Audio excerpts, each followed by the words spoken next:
Halo semua, selamat datang kembali di channel ini, channelnya para tenaga honorer dan aparatur sipil negara.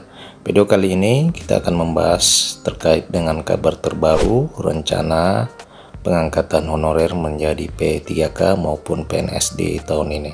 Untuk itu kepada rekan-rekan silakan disimak secara lengkap video ini agar rekan-rekan bisa menerima informasi yang utuh dan menyeluruh.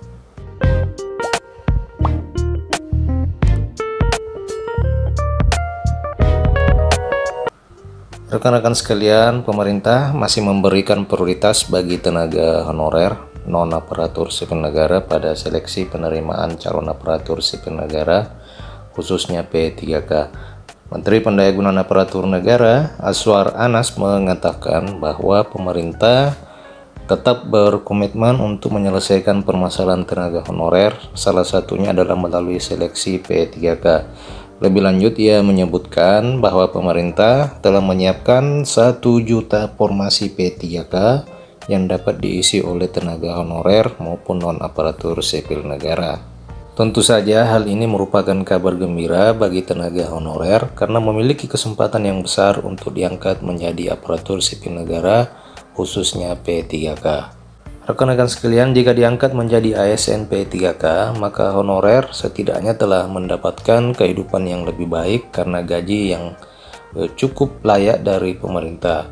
Honorer akan mendapatkan sejumlah gaji dan tunjangan P3K sesuai dengan aturan perundang-undangan, di mana nominalnya hampir setara dengan gaji pegawai negeri sipil. Usai sidang Kabinet Paripurna, Menpan Azwar Anas menyampaikan bahwa sebanyak 700.000 formasi telah disiapkan dalam seleksi penerimaan P3K tahun 2022 dan 2023. Namun, pemerintah daerah hanya mengusulkan sebanyak 400.000 formasi P3K, sehingga hal ini menjadi kendala karena banyak honorer yang tidak mendapatkan formasi. Itu terlihat pada saat penerimaan seleksi P3K di awal tahun kemarin.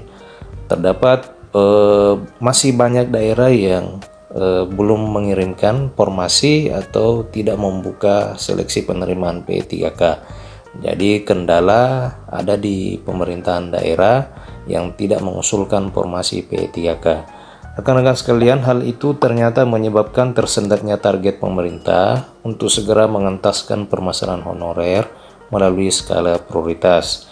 Padahal, pengadaan atau seleksi P3K yang dilakukan pemerintah ini sebagai salah satu upaya dalam menyelesaikan permasalahan tenaga honorer untuk mendapatkan kesejahteraan yang layak. Beberapa honorer yang menjadi prioritas pada seleksi P3K adalah guru, tenaga kesehatan, dan tenaga teknis seperti administrasi. Hal itu disebabkan oleh karena sesuai arah kebijakan pemerintah, tenaga honorer yang bergerak di bidang pendidikan dan kesehatan harus menjadi fokus utama. Namun, Menteri Pendayagunaan Aparatur Negara dan Reformasi Birokrasi menegaskan bahwa tidak hanya guru dan tenaga kesehatan saja yang memiliki kesempatan untuk diangkat menjadi ASN.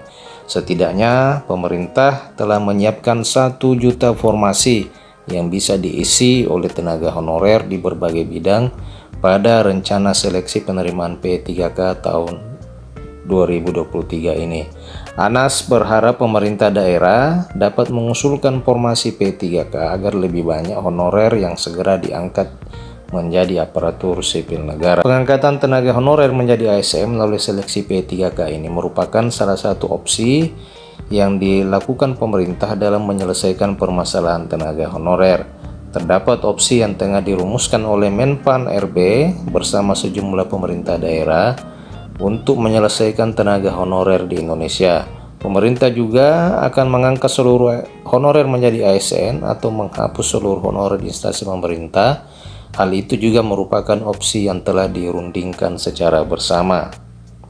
Namun kedua hal ini memiliki kekurangan yang bahkan merugikan baik pemerintah maupun honorer itu sendiri. Oleh karena itu, sehingga saat ini Menpan bersama Asosiasi Pemda berupaya mencari jalan tengah bagi permasalahan tenaga honorer ini. Azwar Anas beberapa waktu yang lalu juga mengatakan bahwa sudah ada beberapa opsi yang bisa dijadikan sebagai alternatif penyelesaian tenaga honorer, tetapi masih perlu dikaji lebih dalam sehingga terdapat keputusan final terkait jalan tengahnya yang dapat memberikan keadilan bagi semua pihak. Nah, rekan-rekan sekalian, demikian informasi dari pemerintah bahwa pada tahun ini rencananya setidaknya terdapat 1 juta formasi yang akan dibuka pada seleksi penerimaan.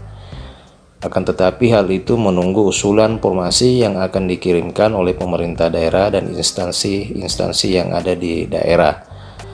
Rekan-rekan sekalian, demikian informasi pada video kali ini. Terima kasih telah menyaksikan. Sampai jumpa di video berikutnya.